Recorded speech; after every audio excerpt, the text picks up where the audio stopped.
Assalamualaikum warahmatullahi wabarakatuh. Selamat sore. Pada yang terhormat Ibu Mutiara Alif selaku guru mata pelajaran geografi dan teman-teman lainnya yang berbahagia.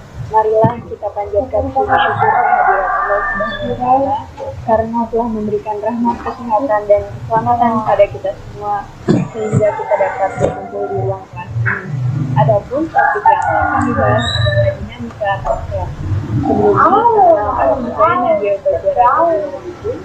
Saya yang bertugas sebagai moderator dan yang akan menjadi jalannya diskusi pada hari ini.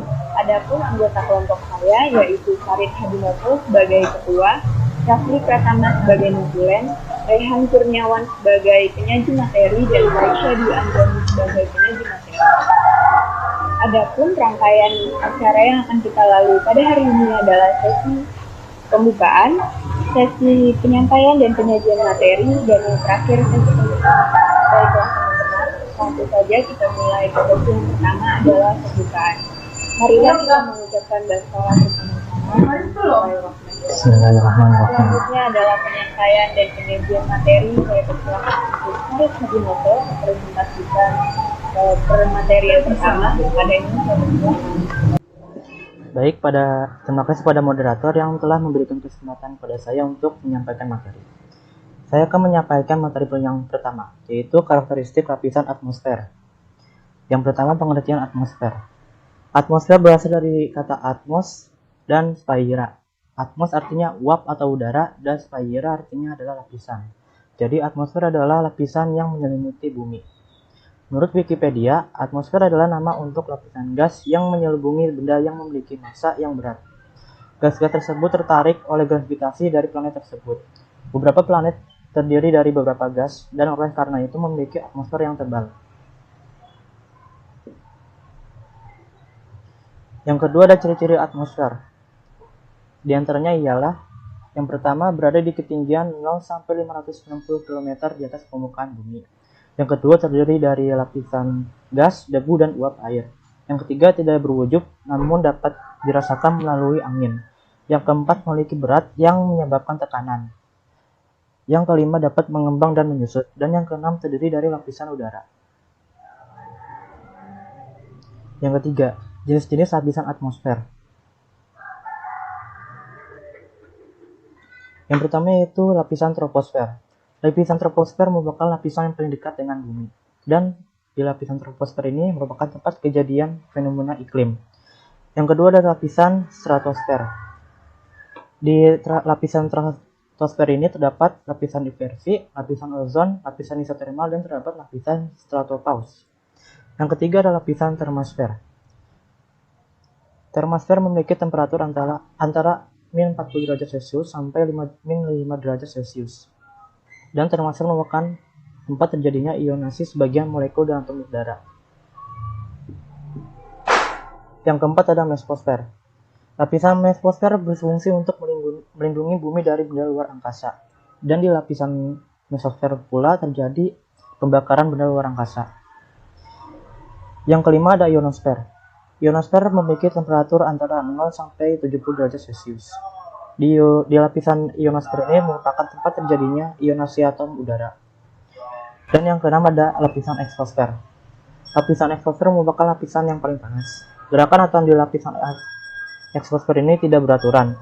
Lapisan eksosfer disebut juga antarplanet dan geostasioner.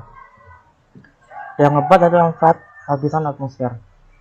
Yang pertama untuk membuat ramalan cuaca jangka pendek atau jangka panjang. Yang kedua untuk menyelidiki kemungkinan hujan buatan. Yang keempat untuk mengetahui sebab gangguan radio, televisi, dan cara meningkatkan hubungan telekomunikasi melalui udara. Dan yang keempat untuk mengetahui syarat hidup di lapisan udara atas. Lalu yang kelima ada gejala optik. Gejala optik atmosfer terdapat 5, yaitu pelangi, halo, sandikala, dan fatamorgana, dan juga aurora. Yang pertama ada pelangi. Pelangi merupakan gejala optik akibat pembiasan sinar matahari oleh air hujan sehingga membentuk spektrum warna. Yang kedua ada halo. Halo merupakan lingkaran sinar putih yang mengelilingi bulan atau matahari. Yang ketiga ada sandikala. Sandikala ialah cahaya merah kekuningan yang muncul ketika matahari terbit dan terbenam. Selanjutnya ada fata morgana. Fata morgana adalah ilusi optik akibat dari pembiasan cahaya. Dan yang terakhir ada aurora. Aurora adalah pita cahaya warna-warni akibat interaksi antara gelombang elektromagnetik matahari dan medan magnet bumi. Materi yang keenam adalah manfaat menyelidikan atmosfer. Yang pertama untuk melakukan perkiraan cuaca, yang kedua untuk menyelidiki kemungkinan hujan buatan, dan yang ketiga untuk mengetahui penyebab gangguan radio dan televisi. Demikian presentasi dari saya kembalikan pada moderator. Penyajian dan penyampaian materi oleh saya sendiri untuk mempresentasikan materi yang kedua, yakni pengukuran unsur cuaca. Pengertian cuaca. Cuaca adalah keadaan udara pada suatu saat dalam waktu yang singkat dan wilayah yang sempit. Cuaca itu terbentuk dari gabungan unsur cuaca dan jangka waktu cuaca yang hanya bisa beberapa jam saja, misalnya pagi hari, siang hari, atau sore hari. Dan biasanya keadaannya bisa berbeda-beda untuk setiap waktu dan setiap jamnya. Bisa kita lihat pada gambar di bawah perbedaan antara cuaca dan iklim. Kalau cuaca ada wilayah sempit dan waktu yang singkat. Berbeda dengan iklim, iklim mempunyai wilayah yang luas dan waktu yang lama. Cuaca. Pemutaran matahari. Temperaturnya dipengaruhi oleh posisi lintang dan keadaan alam. Posisi lintang di Indonesia itu berada di antara LU dan 11 LS, sehingga Indonesia menerima panas matahari yang banyak. Tapi, apakah faktor penyebab penyinaran matahari di setiap wilayah itu berbeda-beda? Di setiap wilayah, intensitas penyinaran matahari itu berbeda-beda, teman-teman. Kenapa bisa begitu? Karena bisa jadi penyebabnya itu matahari berbeda-beda. Seperti Indonesia itu kan panas matahari banyak, tapi belum tentu di negara lain bisa menerima panas mataharinya banyak. Bisa juga mereka hanya beberapa jam mengetahui intensitas sinar matahari di negara. Ada yang kurang, ada yang lebih, ada yang tidak. Yang kedua yaitu suhu udara atau temperatur udara adalah keadaan panas atau dingin udara. Termometer maksimal digunakan untuk mengatur suhu tertinggi dan termometer digunakan untuk mengukur suhu rendah. Jadi beda ya, antara suhu udara dan temperatur itu berbeda.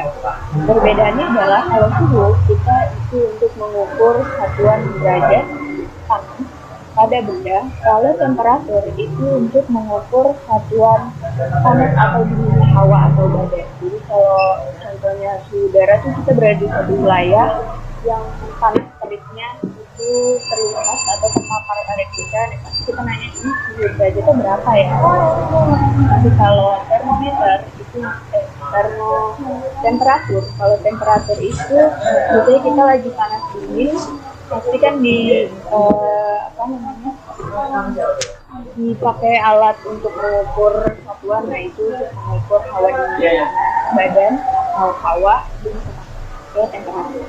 Nah, berdasarkan rumus Bradley untuk mengetahui temperatur rata-rata itu sebagai berikut.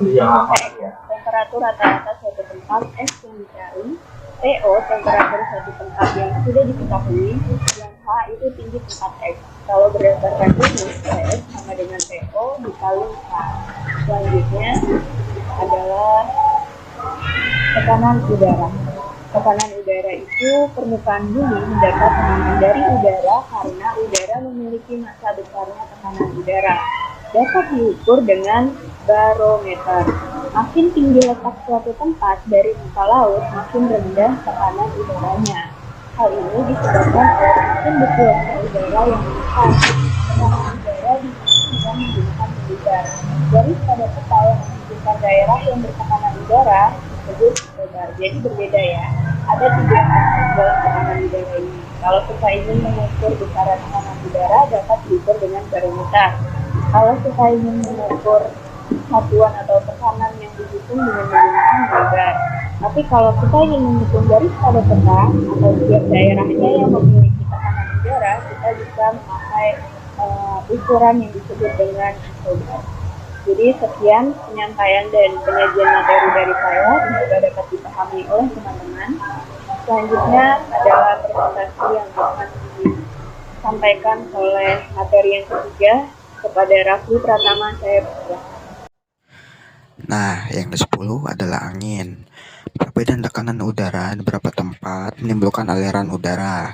Aliran ini berlangsung dari tempat bertekanan udara tinggi ke tempat yang bertekanan rendah. Udara yang mengalir disebut angin.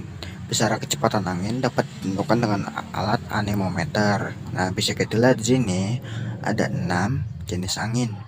Yang pertama adalah angin muson, yang kedua adalah angin pasat dan antipasat, yang ketiga adalah angin darat dan angin laut, yang keempat adalah angin lembah dan angin gunung, yang kelima adalah angin fon atau angin jauh, dan yang enam ada yang terakhir angin siklon dan antisiklon. Bisa kita lihat di sini ada 6 gambar macam-macam angin. Yang pertama adalah angin muson, yang kedua adalah angin pasat dan antipasat, yang ketiga adalah angin darat dan angin laut, yang keempat adalah angin lembah dan angin gunung, yang kelima adalah angin siklon, keenam adalah angin siklon dan antisiklon. Yang ke-11 adalah awan. Awan adalah kumpulan uap air dan kristal es pada udara di atmosfer. Awan terjadi karena adanya pembentukan atau pemadatan uap air yang terdapat di udara setelah melampaui keadaan itu. Nah, awan juga banyak jenis. Yang pertama adalah awan tinggi, terdapat pada ketinggian antara 3 sampai 18 km. Awan jenis ini selalu terdiri dari kristal es karena pengaruh letaknya. Yang pertama adalah cirrus. Awan jenis ini halus, struktur seperti serat atau berbentuk seperti bulu burung. Yang kedua adalah cirrostratus. Bentuknya seperti kelambu putih yang halus dan rata-rata menutup seluruh langit sehingga langit nampak cerah. Yang ketiga adalah cirrocumulus. Awan jenis ini terputus-putus dan penuh dengan kristal-kristal es sehingga bentuk seperti kesegerombolan domba, sering menimbulkan bayangan. Nah, bisa kita lihat sini adalah awan-awannya.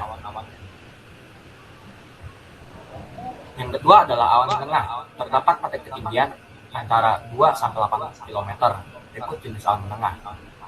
Nah, ini adalah altocumulus. Awan jenis ini berukuran kecil tetapi banyak, biasanya berbentuk seperti bola-bola yang agak tebal berwarna putih. Yang kedua adalah alrostratus. Awan jenis ini berukuran luas dan tebal. Bisa kita lihat di kanan adalah contohnya. Yang ketiga adalah awan rendah, terdapat pada ketinggian kurang dari 2 km. Berikut jenisnya. Stratocumulus. Awan jenis ini bentuknya seperti bola. Yang kedua, stratus, awan yang rendah dan sangat luas, tingginya di bawah 2000 meter. Yang ketiga adalah nimbus stratus. Awan ini bentuknya tidak menentu, tepiannya tidak beraturan. Sebelah kanan bisa kita lihat lagi contohnya. Yang keempat adalah awan vertikal. Awan yang terjadi karena udara naik terdapat pada ketinggian 500 sampai 1200 meter. Berikut jenisnya. Yang pertama adalah cumulus, awan tebal dengan puncak yang agak tinggi. Yang kedua, cumulonimbus, awan ini dapat menimbulkan hujan dengan kilat guntur. Nah, bisa kita lihat gambar sebelah kanan. Yang ke-12 adalah kabut. Kabut adalah awan rendah yang dekat dengan bumi. Berikut jenisnya. Nah, di sini kabut memiliki 4 jenis. Yang pertama adalah kabut sawah. Kabut sawah adalah kabut yang terjadi pada malam atau pagi hari ketika cuaca terang dan udara dingin melalui sungai, selokan, atau wilayah sawah. Kedua adalah kabut adveksi. Kabut terjadi karena udara panas mengandung uap air dan melewati daerah dingin. Ketiga adalah kabut industri. Kabut berwarna kehitaman akibat dari asap pabrik. Nah, yang keempat, kabut pendingin. Kabut yang terjadi pada malam hari dan udara terang karena pendinginan. Yang ke-13 adalah kelembapan udara. Kelembapan mutlak atau absolut adalah bilangan yang menunjukkan massa uap air yang tertampung dalam 1 meter kubik udara.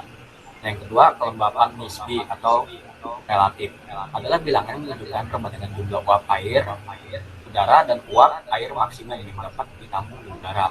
Nah, di bawah sini bisa kita adalah rumus kelembapan nisbi. Yang ke-14 adalah curah hujan. Alat untuk mengukur curah hujan disebut alat penakar. Alat ini berfungsi untuk mengukur jumlah hujan yang jatuh selama 24 per hari pada gelas ukur. Nah, di sini ada beberapa jenis juga curah hujannya. Yang pertama adalah hujan zenital atau hujan tropis. Hujan ini terjadi pada daerah tropis dan disebut juga hujan naik ekuatorial. Biasanya terjadi di sore hari setelah pemandangan maksimal sekitar pukul 2 siang sampai jam 3 sore. Nah, kedua adalah hujan musim. Hujan ini terjadi pada daerah-daerah musim yang dipengaruhi oleh musim angin. Nah, yang ketiga adalah hujan siklon, hujan frontal atau bisa juga hujan frontal lah. Hujan ini terjadi di daerah yang iklim sedang. Hujan ini daerah iklim sedang dapat berlangsung panjang tahun. Nah, yang keempat, hujan musim dingin. Hujan ini terjadi di daerah-daerah subtropis di pesisir barat ketika matahari berada di pada posisi nadir. Yang kelima adalah hujan musim panas. Hujan terjadi di daerah subtropis di pesisir timur benua. Yang keenam atau yang terakhir juga, hujan pegunungan, hujan atau hujan orografis. Hujan ini terjadi di daerah pegunungan akibat penurunan suhu lalu terjadi peristiwa kondensasi dan terjadi hujan pada lereng. Nah, demikian presentasi interpretasi data cuaca. Saya kembalikan kepada moderator. Selanjutnya, penyajian dan penyampaian materi yang keempat akan disampaikan oleh Raisya Diwanjani. Kepadanya saya persilahkan. Saya akan menyampaikan materi mengenai iklim adalah keadaan cuaca rata-rata dalam waktu 1 tahun yang penyelidikannya dilakukan dalam waktu yang lama, minimal 30 tahun, dan memiliki wilayah yang luas. Jenis-jenis iklim, iklim tropis, iklim subtropis, iklim sedang, iklim dingin. Klasifikasi iklim matahari. Iklim matahari adalah iklim yang pembagiannya berdasarkan banyaknya sinar matahari yang diterima oleh bumi. Iklim fasis adalah klasifikasi iklim yang pembagiannya berdasarkan kondisi suatu daerah sebagai hasil pengaruh keadaan alam dan lingkungan sekitarnya. 1. Iklim laut terletak di daerah yang dikelilingi laut. Salah satu cirinya adalah penguapannya tinggi. 2. Iklim darat, iklim yang tidak dipengaruhi oleh angin laut karena letaknya di tengah-tengah benua. Salah satu cirinya adalah kelembapan udaranya rendah. 3. Iklim gunung, iklim yang terdapat di dataran tinggi, biasanya terdapat di daerah yang beriklim sedang. Salah satu cirinya adalah berada di iklim yang sedang. 4. Iklim musim, iklim yang berada di daerah yang dilalui oleh angin musim sehingga setiap setengah tahun musim berganti. Iklim menurut Koppen membuat klasifikasi iklim seluruh dunia berdasarkan suhu dan kelembapan udara. Klasifikasi Koppen menggunakan sistem huruf yang masing-masing daerah diberi simbol A, B, C, dan E. Karakter suhu atau curah hujan. 1. Iklim A, iklim tropis. 2. Iklim B, iklim arid atau kering. 3. Iklim C, iklim sedang hangat. 4. Iklim D, iklim salju. 5. Iklim E, iklim es atau salju abadi. Sekian penyampaian materi dari saya. Selanjutnya saya akan sampaikan kepada moderator. Selanjutnya, penyajian dan penyampaian materi yang akan disampaikan oleh Raihan Kurniawan. Kepadanya saya persilahkan. Terima kasih kepada moderator. Saya akan melanjutkan materi dari Raisya mengenai klasifikasi tipe iklim. Iklim menurut Schmidt-Ferguson, klasifikasi iklim ini banyak digunakan dalam bidang perkebunan dan pertanian yang dibuat berdasarkan iklim di daerah tropis. Dasarnya adalah jumlah curah hujan yang jatuh setiap bulan dan tingkat kebasahannya yang disebut gradient Q. Gradient Q adalah persentase nilai perbandingan antara jumlah rata-rata bulan kering dan bulan basah. Bulan kering tebal curah hujannya 60 mm. Bulan lembab tebal curah hujannya 60 mm sampai 100 mm. Bulan basah tebal curah hujannya 100 mm. Berikut rumus beserta pengertiannya. Iklim Alderman. Klasifikasi iklim ini diarahkan kepada tanaman pangan seperti padi dan palawija. Alderman membuat dan menggolongkan tipe-tipe iklim di Indonesia berdasarkan pada kriteria bulan basah dan kering secara berturut-turut. Kriteria bulan basah, lembab, dan bulan kering menurut Alderman. 1. Bulan kering, curah hujan 100 mm. 2. Bulan lembab, curah hujannya 100 sampai 200 mm. 3. Bulan basah, curah hujannya 200 mm. Kategori tipe iklim Oldman ada 5, yaitu 1. Tipe A, bulan-bulan basah secara berturut-turut lebih dari 9 bulan. 2. Tipe B, bulan-bulan basah secara berturut-turut antara 7 sampai 9 bulan. 3. Tipe C, bulan-bulan basah secara berturut-turut antara 5 sampai 6 bulan. 4. Tipe D, bulan-bulan basah secara berturut-turut antara 3 sampai 4 bulan. 5. Tipe E, bulan-bulan basah secara berturut-turut kurang dari 3 bulan.